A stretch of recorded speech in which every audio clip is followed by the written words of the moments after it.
Hey my lovelies parathas, कैसे हैं आप लोग। आई होप आप सभी अच्छे होंगे, स्वस्थ होंगे और मेरे स्टोरी लाइन को एंजॉय कर रहे होंगे। तो नेक्स्ट स्टेप पे मैं आगे बढ़ने से पहले जो कोई भी मेरे चैनल पे नया आ रहे हो, प्लीज़ मेरे चैनल को लाइक शेयर सब्सक्राइब करना मत भूलिएगा। और अगर मेरी स्टोरी लाइन आप लोग को अच्छी लगती है तो प्लीज़ प्यारे प्यारे कमेंट्स करना भी मत भूलिएगा। मैं समझ सकती हूँ यार, एक ही दिन में मैं 2 बार लाइव आ जाती हूँ और इतने सारे वीडियो को अपलोड कर देती हूँ तो आप लोग भी हुलहुला जाते होगे ना। बट कोई नहीं, अभी फ़िलहाल से मैं लाइव नहीं आ रही, पर मैं जान का सीरीज़ बोली थी ना लेके आऊँगी, उसके बाद से मैं बीच बीच में 1-2 दिन गैप करके मैं लाइव आती रहूँगी, ठीक है ना। तो आप लोग एंजॉय करना मेरे लाइव को और प्यारे प्यारे कमेंट्स करके मुझे ज़रूर बताना। तो अब नेक्स्ट स्टेप में आगे बढ़ते हैं। तो लास्ट पार्ट में हम लोगों ने देखा था कि वांगजी जब अनाउंस करता है कि ये ओमेगा जो है मैं उसका अल्फ़ा हूँ and then I am baby father too, वहाँ मौजूद हर शख्स चंभित होकर के एक तो उस खूबसूरत नज़ारों को देखने के बाद ये झटका लगा कि किस तरह से the lion king the lion higher वो कहता है कि ये ओमेगा उसका है, मतलब वो उस ओमेगा का अल्फ़ा है और उस दोनों बेबी के फादर भी। इतना सुनना था कि मानो वहाँ मौजूद हर शख्स के पैरों तले ज़मीन खिसक गई हो। ये क्या सुन लिया, कैसे कैसे पॉसिबल हो सकता है, क्योंकि वो दोनों बच्चे लगभग 3-4 साल के लग रहे थे सभी के पॉइंट ऑफ व्यू से। इसका मतलब कि लान वांगजी ने 3-4 साल पहले इस ओमेगा के साथ शादी कर ली है। क्या हुआ होगा, सभी के दिल में क्यूरियोसिटी जिज्ञासा पनप रही थी। सभी लोग जानना चाहते थे क्या इसीलिए आज तक लान वांगजी ने कभी शादी नहीं की। क्या यही वजह है कि वो अभी तक किसी भी रिश्ते से नहीं बंधे हैं, या फिर कोई और वजह है।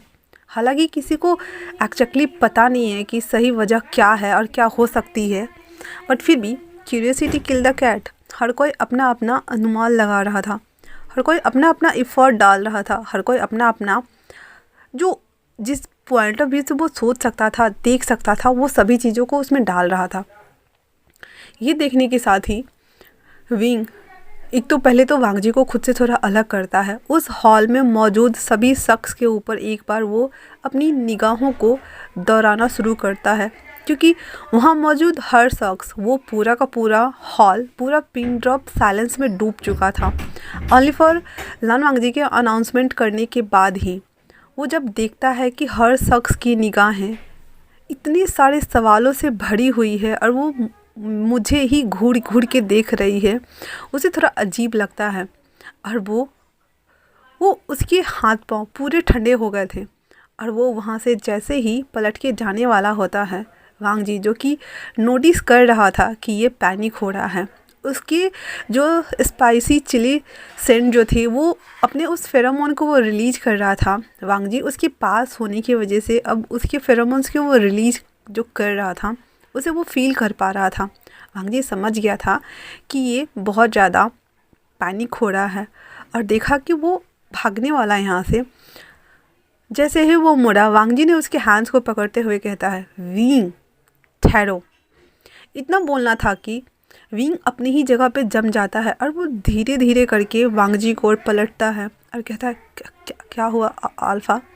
वांगजी कहता है, मैंने कहा कि तुम मेरे ओमेगा हो और ये बच्चे मेरे हैं, तो फिर तुम इस तरह से भाग क्यों रहे हो। हाँ, क्या तुम्हें शर्म आ रही है, शर्म आ रही है इस बात पे कि मैं तुम्हारा अल्फ़ा हूँ और ये बच्चे मेरे हैं, या फिर इस बात से कि वो शख्स तुम्हें कुछ ज़्यादा ही पसंद आ गया है। हाँ, इतना बोल करके और वांगजी का हाथ को, वांगजी जो विंग के हैंड्स को उसने पकड़ा हुआ था उसे बहुत बुरी तरीके से मसल रहा था। विंग जिसको दर्द हो रहा था और उसकी आंखों में आंसू आ गए थे इस बात को सुन करके कि विंग अभी भी वांगजी के नज़रों में वही मैन है जो ओनली फॉर मैन को सेड्यूस करता है। लाइक वो क्या हमेशा मैन को अप्रोच ही करता रहता है।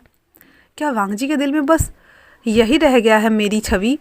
वो सभी बातें सोच रहा था और उसकी आंखों में ना आंसू लबालब भरे हुए थे। वो कुछ भी नहीं बोल रहा था और अपनी कपकपाती हुई बॉडी के साथ वो वांगजी को घूर के देख रहा होता। वांगजी दोबारा से उसके शोल्डर को ग्रैब करता है, वो भी बहुत बुरी तरीके से, दोबारा कहता है, मैं कुछ पूछ रहा हूँ, डैमिट, बताओगे मुझे। विंग कहता है, नहीं, आप मेरे अल्फ़ा हैं। वांगजी कहता है, तो इतना डर के क्यों बोल रहे हो। हाँ, मैं क्या तुम्हें खा जाऊँगा, नहीं ना। फिर इतना बोल करके वो थोड़ा सा अपनी आँखों को बंद करता है एंड देन काम डाउन करते हुए विंग को एक ही झटके में अपनी ओर खींचता है। फिर उसको शोल्डर को ग्रैब करता है। हालांकि दिखने में लग सकता था कि उसने उसके शोल्डर को बहुत ईजिली पकड़ा है, लेकिन वो अपना पूरा जोर विंग के शोल्डर पर निकाल रहा था और विंग को दर्द भी हो रहा था, बट फिर भी वो नॉर्मल था। उसके बाद वो सामने देखते हुए कहता है, हम दोनों शादीशुदा हैं और हम दोनों ने कोर्ट मैरिज किया है। क्या किसी के मन में कोई और सवाल है? उसकी इतनी सारी कोल्ड वॉइस सुन करके किसी को मरना था क्या कुछ भी पूछ करके? नहीं, कोई कुछ नहीं पूछता है। उसके बाद वांग जी कहता है, अब हो गया, चलो अब घर चलते हैं विंग। और वो विंग को देखते हुए उसको बोल रहा था। विंग जिसको कुछ भी समझ में नहीं आ रहा था कि अचानक से ये क्या हो गया। वो कुछ और प्रोसेस कर पाता इससे पहले ही वांग जी उसे वैसे ही होल्ड किए हुए बाहर आता है। मिस्टर किस जल्दी से बाहर आते हैं और कार को डोर को ओपन कर देते हैं। सबसे पहले तो वो विंग को बहुत अच्छे से उसके सर के ऊपर अपना दूसरा हाथ रखते हुए विंग को ज़बरदस्ती उस कार के अंदर बिठा देता है एंड देन खुद भी बैठ जाता है। बैठते हुए कहता है, यहाँ के हर एक चीज़ को मैनेज करो एंड देन दोनों बेबी को गगा के पास भेज दो। इतना बोल करके मिस्टर किस समझ गए थे कि नेक्स्ट उसे अब क्या करना है। दोनों बच्चे जो कि अभी भी बैंक्वेट में ही थे, सभी लोग अभी वहीं मौजूद थे। वो विंग को लेकर के वांग जी अपने घर, जहाँ वो पूरे फैमिली के साथ रहता था, उस पैलेस ना जा कर के उसे वो अपने अपार्टमेंट में लेके आया था, जहाँ पहली बार वो विंग को लेके आया था जब विंग हमारा बनी बना हुआ था। वो उसी अपार्टमेंट की ओर चल देता है विंग को लेकर के। वहीं दूसरी तरफ निंगजी और ईबा, जो कि शॉकिंगली एक वेंचिंग के गोद में और दूसरा यानली के गोद में थी। निंगजी कहती है, आंटी क्या क्या मेरे डैडी क्या मेरे डैडी डैडी मम्मी को हॉट करने वाले हैं? तो वेंचिंग आती है यानी के पास और निंगजी के बालों को सहराते हुए कहती है, नहीं, वो तुम्हारे डैडी को हमें तुम्हारे मम्मी को हॉट नहीं करेंगे। पता नहीं कहती है, बट उसकी आंखों में गुस्सा साफ दिख रहा था। पता नहीं क्या ही होगा विंग के साथ। उम्मीद करती हूँ कि वो ज़्यादा ना हो और ज़्यादा ना किया हो। I hope so. इतना बोल करके वो बाहर की तरफ देखते हैं। धीरे धीरे करके मिस्टर क्रेस, नी सैंग और रोई तीनों मिल करके वो सभी चीज़ों को मैनेज करते हैं। सीशन गंगा भी वहीं थे, वो भी हेल्प कर रहे थे। यानली और वेंचिंग दोनों बच्चे को रखे हुए थे। उसके बाद वो सभी चीज़ें हो जाने के बाद वो सभी बेबी को लेकर के सभी लोग जितने थे वो सब, सीजन बोलते हैं बाद का हम बाद में देखेंगे, रात बहुत ज़्यादा हो चुकी है, अब घर भी नहीं जा सकते, तो पहले हम लोग बाहर ही खाना खा लेते हैं एंड देन सभी लोग सबको छोड़ देंगे। और जहाँ तक मुझे पता है वो उसे अपने अपार्टमेंट लेके गया है। मिस्टर केस कहते हैं, यस सर। उसके बाद मिस्टर केस सहित जितने भी सभी लोग थे, सब कारियों का काफ़िला एक 5 स्टार होटल की ओर आता है। सभी लोग उस होटल में जाकर के फैमिली डिनर करते हैं। हालांकि उन लोगों को थोड़ा सा डर तो लग रहा था कि वांग जी बहुत ज़्यादा गुस्से में विंग को ले गए हैं और सभी लोगों का मुंह बना हुआ था, पर इस चक्कर में वो लोग भूखे भी तो नहीं रह सकते थे। मिस्टर किस कहते हैं, आप निश्चिंत रहिए सर, वो बस थोड़े से गुस्सा हुए हैं, वो विंग सर को हर्ट नहीं करेंगे। सीचेन कहते हैं, क्या तुम श्योर हो? मिस्टर केस कहते हैं, नहीं, मैं श्योर तो नहीं हूँ, पर मुझे पता है वो विंग सर को हर्ट नहीं करेंगे, प्लीज़। दोनों बच्चे जो कि थोड़े से मुंह बनाए हुए थे, तो मिस्टर केस कहते हैं, अगर ईवा ने ये फूड अच्छे से ख़त्म किया तो फिर क्रिस अंकल उन्हें बहुत सारी राउंड सी वाली चॉकलेट ला के देंगे। तो ईवा थोड़ी खुश हो गई थी। निंगजी जो समझ पा रहा था वो अपने अंकल की ओर देखते हुए कहता है, अंकल क्या मम्मी ठीक रहेंगी ना? उसके अंकल निंगजी को अपनी गोद में बिठाते हुए कहते हैं, आई होप सो निंगजी, वो तो कल पता चलेगा ना अब हमें। इतना बोल करके वो लोग अनमने मन से जैसे तैसे करके फूड को खाना शुरू करते हैं। वहीं दूसरी तरफ वांग जी उस कार में वापस से उसके अग्रेसिव फेरोमोन्स रिलीज हो रहे थे, जिसको बर्दाश्त करना विंग के लिए तो दुश्वार हो ही रहा था। वो ड्राइवर वो वापस से अपने मन में कोसते हुए कहता है, क्यों किस मुहूर्त में मैंने वांग जी सर का ड्राइवर बनना प्रेफर किया। एक दिन मैं इनके इस फेरोमोन की वजह से मैं मर ही जाऊंगा। मेरा गला सूख रहा है, मेरी नाक से ब्लड आ रहा है। और वो टिश्यू लेकर के अपने नाक से आ रहे ब्लड को साफ कर रहा था।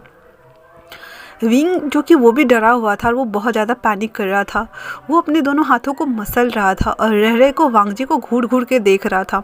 वांगजी जो कि विंडो के बाहर बड़ी बड़ी इमारतों को जो पीछे छूटती जा रही थी, वो चलती हुई रफ्तार कार के साथ में वो उस इमारतों को देखता जा रहा था और वो अपने एक हैंड को अपने एक चिन पे रखा हुआ था। इस पूरे टाइम पीरियड में वांगजी ने एक शब्द भी नहीं निकाला था और ना ही उसने विंग को पलटकर देखा था।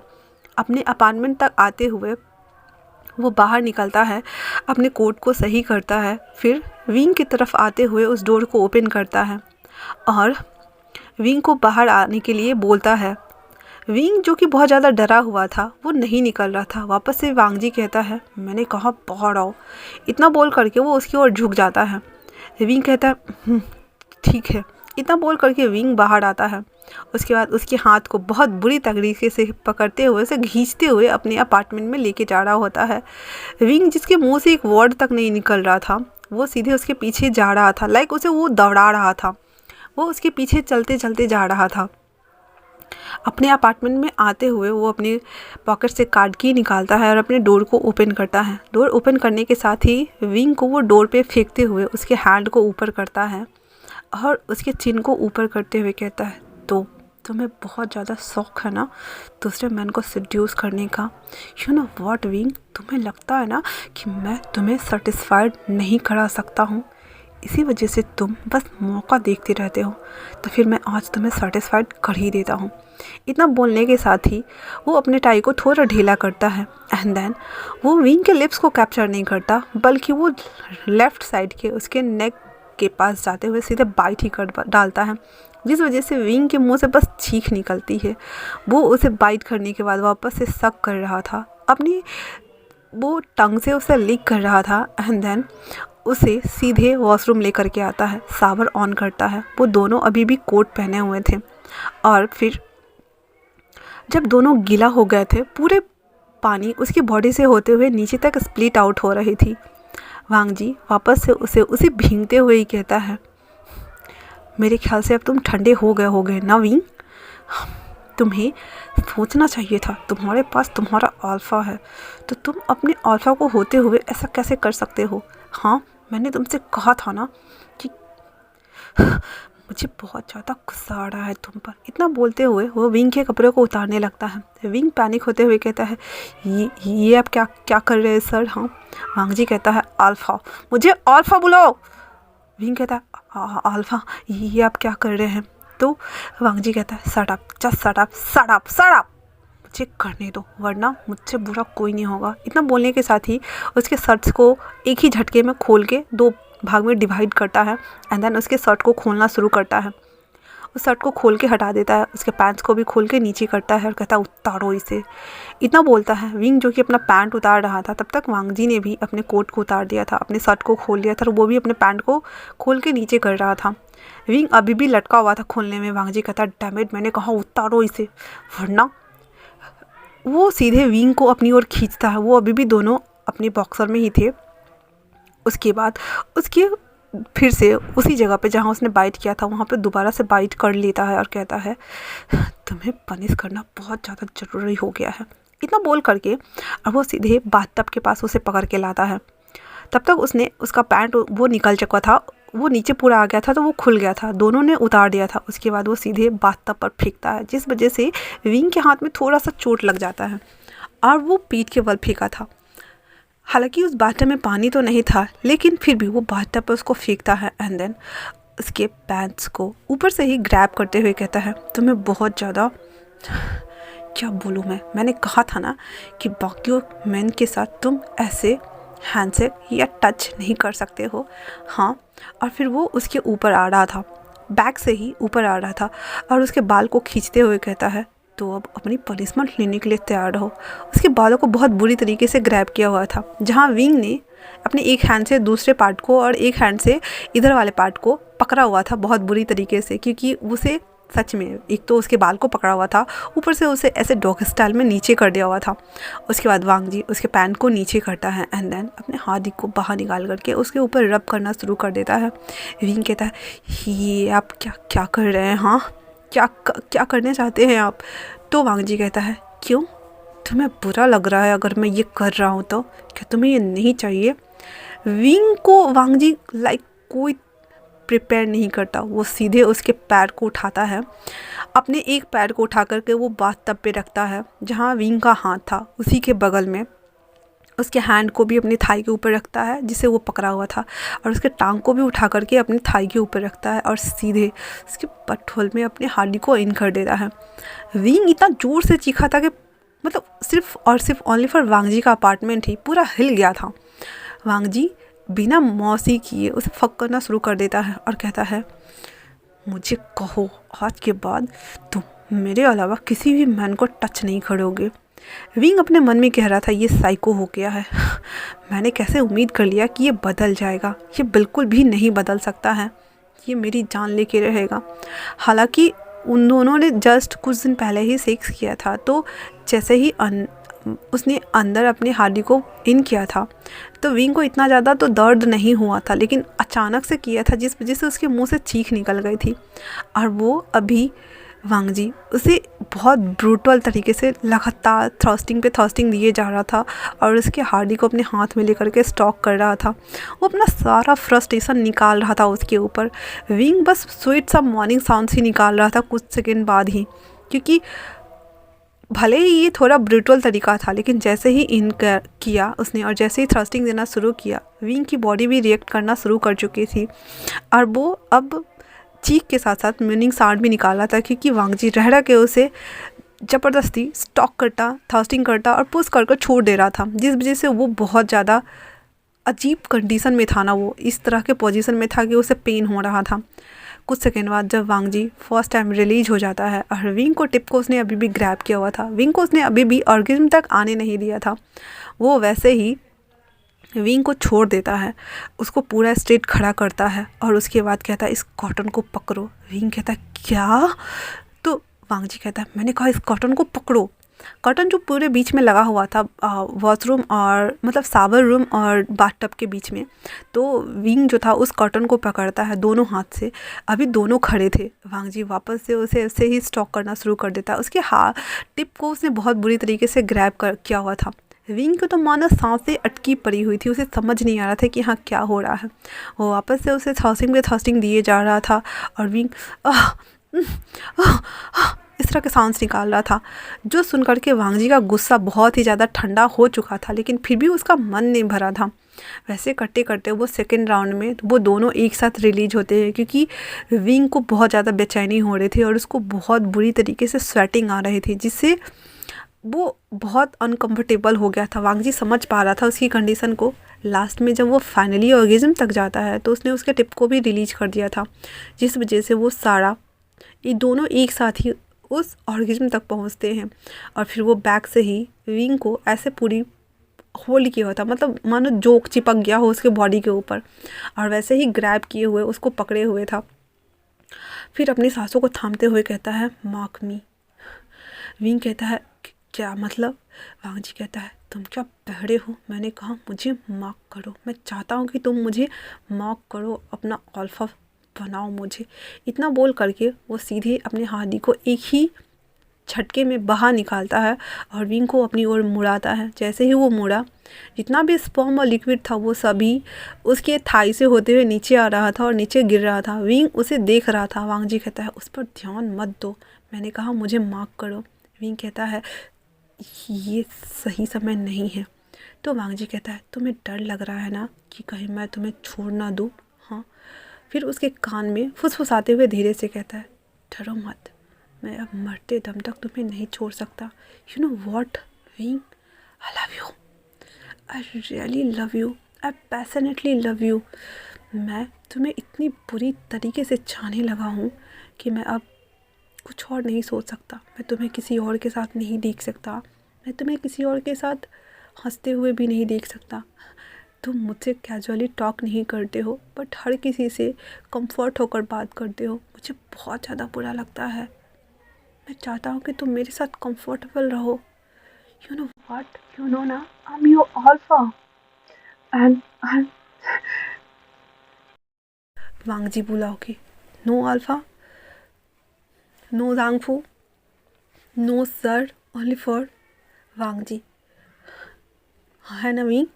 और इतना बोल करके वो उसे अपने सीने से लगा लेता है। विंग को समझ नहीं आ रहा था ये इंसान, इसकी क्या 444 पर्सनालिटी है, ये इतना जल्दी जल्दी कैसे चेंज होता है। इतनी जल्दी तो क्रिकेट भी नहीं बदलते। हालांकि 2 राउंड के बाद विंग और वो दोनों एग्जॉस्ट हो चुके थे, पर उसकी कीज में जाने के बाद, उसकी आगोश में जाने के बाद विंग को पता नहीं क्यों पर अच्छा लग रहा था। वो कुछ भी नहीं बोल रहा था। वांग जी दोबारा से कंटिन्यू करते हुए कहता है, मैंने कहा मुझे माफ़ करो विंग। और इतना बोलने के साथ ही विंग को वो अपनी गोद में उठा लेता है और उस बेड पे लेके आ जाता है वापस बेडरूम में। जेंटली उसे बीच में अच्छे से रखते हुए वापस से उसके ऊपर आता है और कहता है उसके बालों को सहराते हुए, मैं फ़ील करना चाहता हूँ तुम्हारे अंदर जो इमोशन दौड़ते रहते हैं, मैंने मिस किया है 4 सालों तक।